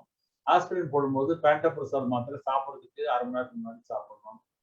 அப்புறம் வந்து இந்த லங்ஸ் எல்லாம் இது பண்றது இந்த பல்மோக்ளியர்னு ஒரு மாத்திரை இருக்கும், மியூசின் மாதிரி, அது போட்டால் லங்ஸுக்கு கொஞ்சம் பிரச்சனை வராமல் இருக்கும். இதெல்லாம் வந்து ஒரு பெரிய சைடு எஃபெக்ட்ஸ்லாம் இல்லாத ஒரு சில மாத்திரைகள். அதே மாதிரி ஸ்டீராய்ட்ஸ் வந்து டாக்டரோட ஒப்பீனியன் வாங்கிட்டு, மைல்டு ஸ்டீராய்ட்ஸ் 50 வயசுக்கு மேல இருக்கிறவங்க டாக்டருடைய ஒப்பீனியன் வாங்கிட்டு, அது கூட மூச்சு திணறல் லேசா வருது, மாற்றங்கள் இருக்குது அல்லது பிரச்சனை இருக்குது, அப்புறம் டயபெட்டிஸ் இருக்கணும்னா டாக்டருடைய ஒப்பீனியனோட தான் பண்ணணும். அது ஸ்டீராய்ட்ஸ் போடலாம். அதை கூட நம்ம சிண்ட்ரோமிக் மேனேஜ்மெண்ட்ல சொல்றோம். பட் ஸ்டீராய்ட்ஸ் போடுறவங்க டயபெட்டிஸ் இருக்கிறவங்கலாம் வந்து டாக்டர் அட்லீஸ்ட் ஒரு தடவை கன்சல்ட் பண்ணி சாப்பிடணும். மைல்டு ஸ்டீராய்ட்ஸ் போடுறவங்க டாக்டருடைய ஒப்பீனியன்ல வீட்டில் போடலாம். மேஜர் ஸ்டீராய்ட்ஸ் போடுறவங்க அட்மிட் ஆகி தான் போடணும். ஏன்னா ஸ்டீராய்ட்ஸ் போடும்போது டயபெட்டிஸ் இன்க்ரீஸ் ஆகும்.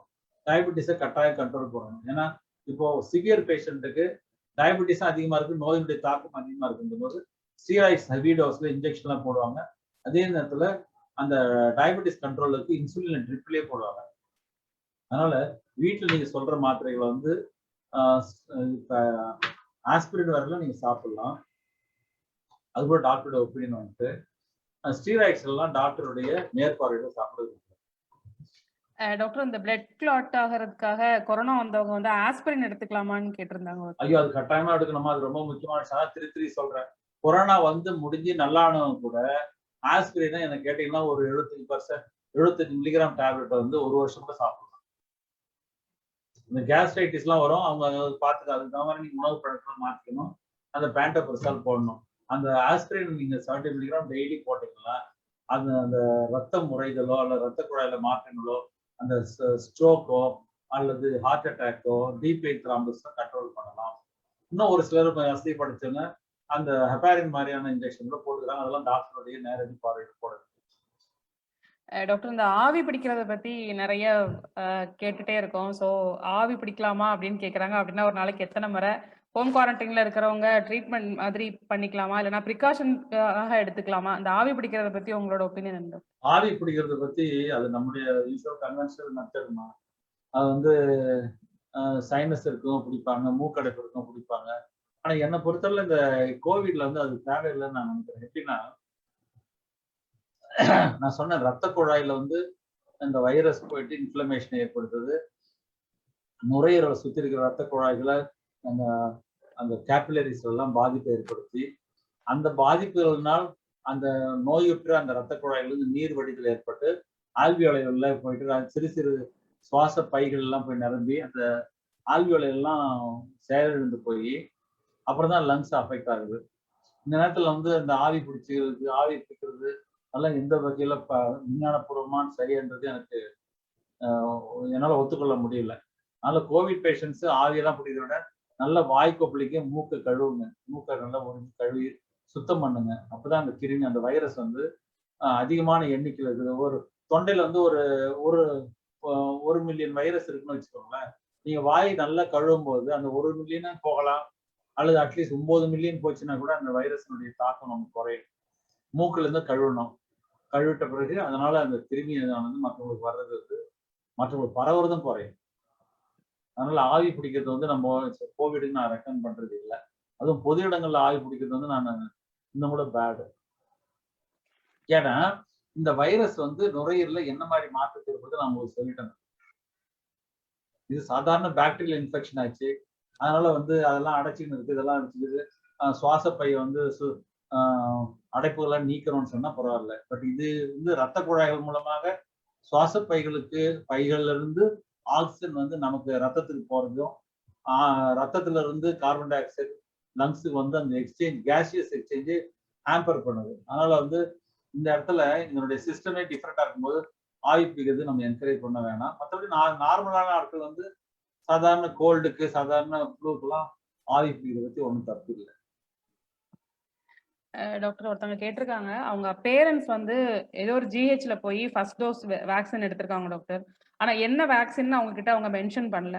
இப்ப செகண்ட் டோஸ் வேக்சினுக்கு என்ன பண்றது? ஒருவேளை முதல்ல போட்ட வேக்சின் மாத்தி வேற போட்டுட்டாங்கன்னா வேற எதுவும் ப்ராப்ளம் ஆகுமா? இப்ப அவங்க என்ன பண்ணலாம் அப்படின்னு கேட்டிருக்காங்க. எப்படி இது தெரியாம போகுது? அந்த ஹாஸ்பிட்டல் அந்த டேட்டை சொன்னீங்கன்னா அந்த பர்டிகுலர் ஹாஸ்பிட்டல் அந்த டேட்டை சொன்னீங்கன்னா அவங்க வந்து கண்டுபிடிச்சிருக்காங்க யாரு. அப்ப வந்து அந்த கோவிட் போட்டாங்களா, கோவிஷீல்டு போட்டாங்களா? அதிகபட்சம் வந்து கோவிஷீல்டு தான் போட்டிருப்பாங்க. ஏன்னா கோவேக்சின் வந்து கம்மியா தான் வந்துச்சு. பட் தேதி சொன்னீங்கன்னா அவங்க சொல்லிடுவாங்க. சரியாமா? அதனால அதை போய் செக் பண்ணிட்டு போட்டுக்க சொல்லுங்க. அப்படி ஒண்ணுமே அவங்க கட்டாயமா கவர்மெண்ட் ஹாஸ்பிட்டல் அதை கண்டுபிடிச்சு சொல்லுவாங்க. ஏன்னா இப்ப வேக்சினேஷன் தனி யூனிட்டே நடக்குது. நான் இந்த தேதியில போட்டேன்னு சொன்னா அன்னைக்கு வந்து கோவேக்சின் போட்டாங்களா கோவிஷீல்டு போட்டாங்கன்னு தெரியும். அப்படி இல்லாத பட்சத்துல ஒரு 21 நாள் கழிச்சு வேற வேக்சின் போட்டுக்கலாம். ஃபர்ஸ்ட் டோஸ் மாதிரி போடுறதுதான் நல்லது. பட் இது வந்து ஒரு ட்ரிக்கிஷ் சிச்சுவேஷன். இவங்க போய் சாதாரணமா அந்த தேதியை காட்டி அட்டையெல்லாம் கொடுக்கலையா அவங்களுக்கு? அந்த அட்டையை பார்த்துட்டு அட்டையில எழுதியிருப்பாங்க கோவிஷீல்டா கோவேக்சின்னு. இல்லைன்னா அங்க அந்த தேதியை சொன்னீங்கன்னா அவங்க சொல்ல போறாங்க. ஆனா அதே வேக்சினை மறுபடியும் போட்டுதான் பெட்டர் நான். ஓகே டாக்டர் ஒருத்தவங்க கேட்டிருக்காங்க, நான் வந்து கோவிஷீல்டு எடுத்தேன். முதல்ல வந்து 29 டேஸ்னாங்க. இப்போ அப்புறம் 84 டேஸ்ன்னு சொல்றாங்க. ஸோ இப்போ நான் வந்து ஆஸ் பர் ஃபர்ஸ்ட் சொன்ன ரூல் படி 29 டேஸ்லேயே வந்து எடுத்துட்டேன். ஸோ இப்போ 84 டேஸ்ன்னு தள்ளி போட்டதுனால எனக்கு ஏதாவது சைட் எஃபெக்ட்ஸ் வருமா? இல்லைன்னா எனக்கு அது எஃபெக்ட் இல்லாம போகுமா அப்படிங்கிற மாதிரி கேட்டிருக்காங்க. இல்லம்மா, ஆக்சுவலா இப்போ கோவிஷீல்டுல முக்கியமான சொல்லிட்டாங்கன்னா we had discussion with scientists from UK and US. அவங்க WHO கூட பேசணும். அவங்க சொல்றாங்க கோவிஷீல்டு வந்து ஒரு எவ்வளவு நாள் தள்ளி போறோமோ அவ்வளவு நாள் நல்லது. தள்ளி போட்டா நல்லா எஃபெக்டிவா தான் இருக்கும். குறைந்தபட்சம் ஒரு 12 வாரத்துக்கு பிறகு போட்டா நல்லது. அதனால வந்து இது அந்த ஃபர்ஸ்ட் டோஸ்லயே வந்து அவங்களுக்கு ஆன்டிபாடிஸ் ஃபார்ம் ஆகுது. அதனால வந்து 80 டேஸ் கழிச்சு போறதை பத்தி ஒன்றும் தப்பு இல்லை. இல்ல அவர் வந்து 29 டேஸ்ல போட்டாராம் டாக்டர். அதனால எஃபெக்ட் கம்மியா இருக்குமா அப்படின்னு கேக்குறாரு. அதெல்லாம் ஒண்ணும் இல்லம்மா. எப்படியும் அவர் வந்து இன்னும் ஒரு 9 மாசம் கழிச்சு இன்னொரு டோஸ் போட தான் போறாரு. புது வகையான செகண்ட் டோஸ் போறாரு. தேர்ட் டோஸ் வருஷம் நம்ம போடுற மாதிரி இன்னொரு டோஸ் நம்ம போட தான் போறோம். இந்த எபிடமிக் எல்லாம் முடிஞ்ச பிறகு அந்த 20 டேஸ்ல போட்டதுக்காக நீங்க வருத்தப்பட வேணாம். இது கட்டாயமா அந்த எஃபெக்ட் இருக்குதான் செய்யும். கவலைப்படாதீங்க.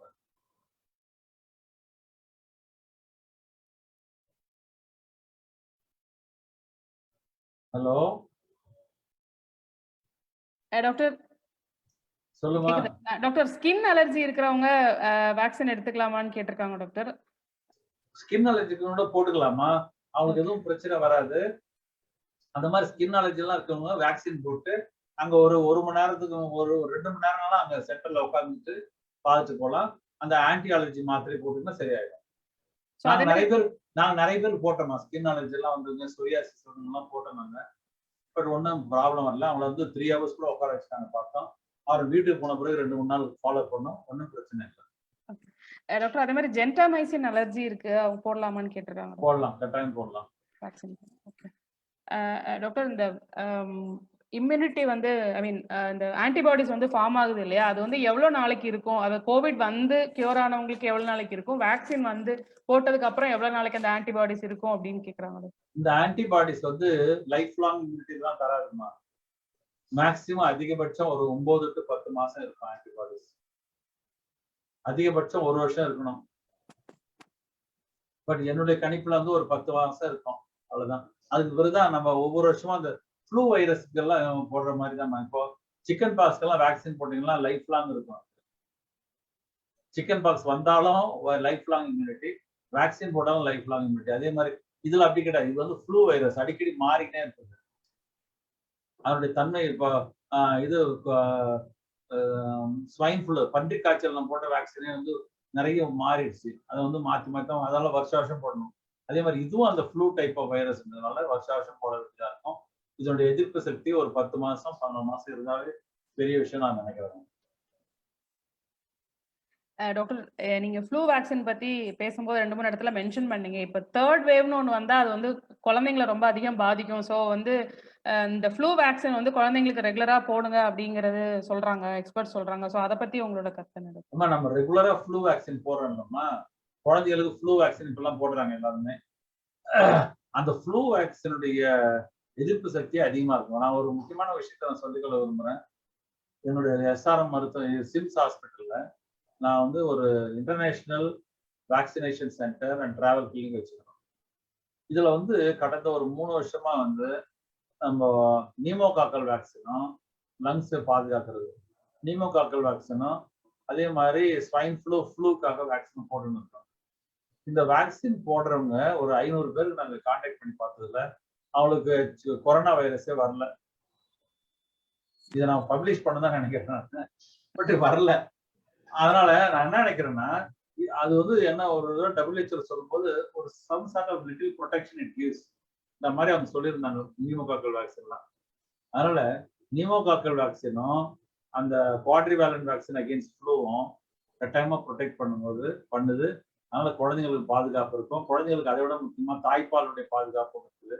குழந்தைகளுக்கு நிறைய தடுப்பூசி போடுறதுனால இன்னேட் இம்யூனிட்டி தாயிடமிருந்து வர்றது, அதுக்கு பிறகு அதோட குழந்தை பிறந்த பிறகு 1 வருஷம் 1.5 வருஷத்துல நம்ம போடுற எல்லா வேக்சினும் சேர்ந்து இதுக்கான ஒரு எதிர்ப்பு சக்தியை கொடுக்குது. அதனால குழந்தைகளுக்கும் இந்த வேக்சின் மாடிஃபை பண்ணி கொடுக்கும்போது இந்த வேக்சின் குழந்தைக்கு போடலாம். அதே மாதிரி தேர்ட் வேவ்ல நிறைய குழந்தைங்க பாதிக்கப்படுறதெல்லாம் உண்மை இல்லைம்மா.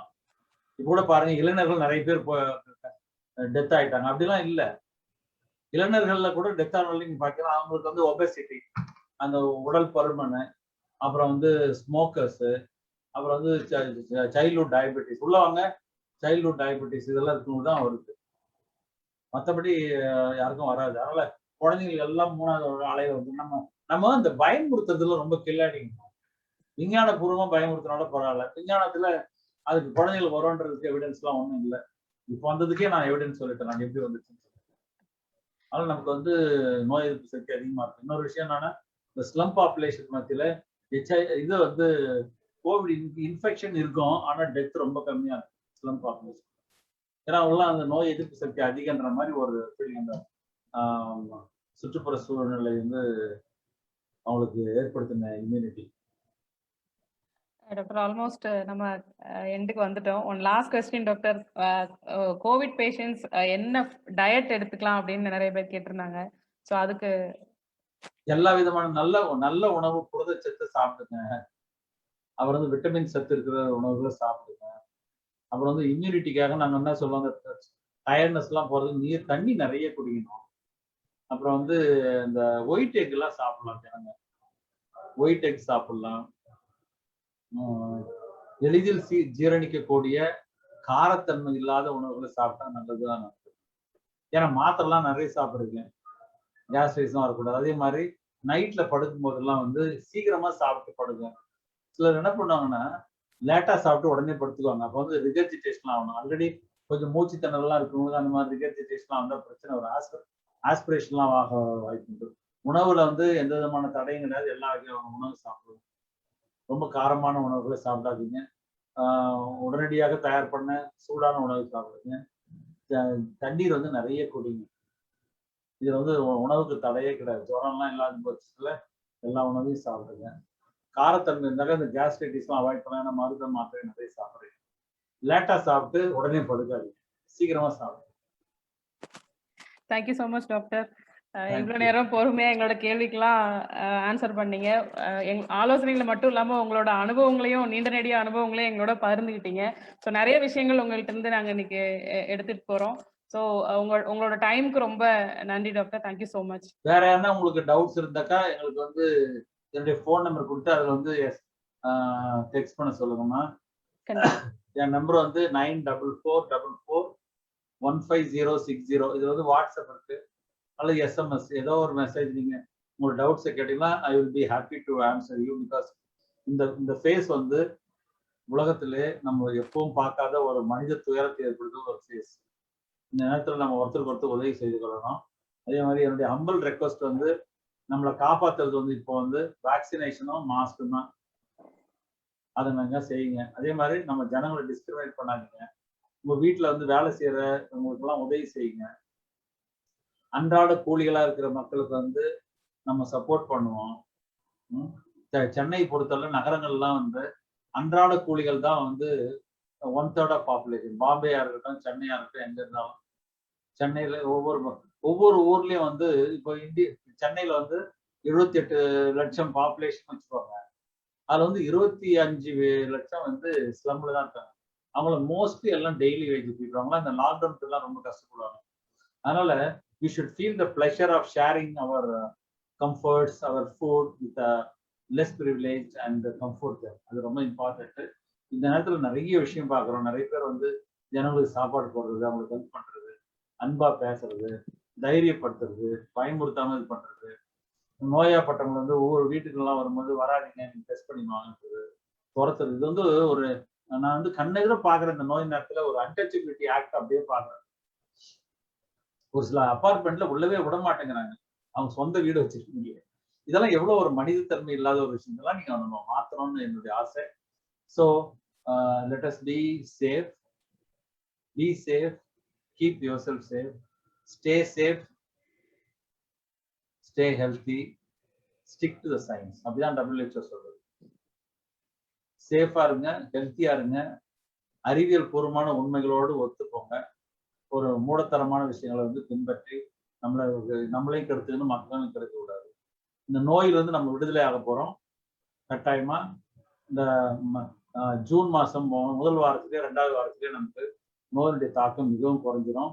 ஆனா இந்த மாஸ்க் போடுறதையும், தடுப்பூசி போடுறதையும், கைகளை கழுவுறதையும், சோசியல் டிஸ்டன்சிங்கையும், வாயை அடிக்கடி கொப்பளிக்கிறது, வெளியில போயிட்டு கொப்பளிக்கிறது, இதெல்லாம் வந்து அன்றாட பழக்கமா மாத்துங்க. ஏன்னா நம்முடைய நாடுல வந்து இன்னும் கூட அந்த குப்பைகளை அகற்றுறது, அந்த சுற்றுப்புற தூய்மையை மெயின்டைன் பண்றதெல்லாம் வந்து இன்னும் கூட 100% நம்ம வரல.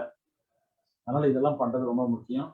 நம்ம வந்து வைரஸை மட்டும் குறை சொல்லாம நம்ம சுற்றுப்புறத்தை சுத்தமா வச்சுக்கணும், நம்ம வீட்டையும் சுத்தமா வச்சுக்கணும். நல்ல விஷயங்களை, அன்பான விஷயங்களை, உண்மையான விஷயங்களை உங்க வீட்டுல இருக்கிற உறவுக்காரங்களும் சொல்லுங்க, உங்க தெருவில் இருக்கிறவங்க சொல்லுங்க, நீங்க பணி செய்யற இடத்துல செய்யுங்க. ஸோ நம்ம அன்பாலையும் சரியான விஞ்ஞானபூர்வமான அறிவாலையும் இந்த நோயை வெல்லுவோம். நீங்க எல்லாம் உங்க துயரத்திலிருந்து நம்ம விடுதலை ஆகும்ன்றது என்னுடைய நம்பிக்கை. keep happy yourself and keep safe. Thank you. Thank you so much for the positive note, doctor. நிகழ்ச்சியில் கலந்து கொண்ட அனைவருக்கும் விகடன் சார்பில் நெஞ்சார்ந்த நன்றிகள். மற்றும் ஒரு தருணத்தில் மீண்டும் சந்திப்போம். நன்றி, வணக்கம். Thank you.